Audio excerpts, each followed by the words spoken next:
শুভরাত্রি বন্ধুরা। দেখো বাজার করে এনেছে, কি কি বাজার দেখি একটু। এই দেখো মাছ এনেছে দেখছি 3-4 রকমের। রুই মাছ, আমুদে মাছ, জাপানি পুঁটি, আর এটা হচ্ছে বরফের মাছ। আর এখানে দেখো বিস্কুটের প্যাকেট এনেছে, আলু এনেছে। এই দেখো কত রকম। আজকে দেখছি নতুন গাজর নিয়ে এসেছে। এই দেখো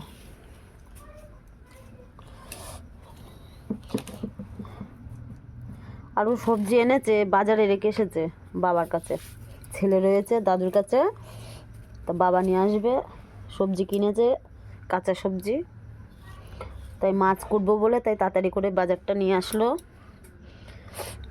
কেমন হয়েছে অবশ্যই বলবে বন্ধুরা। Good night.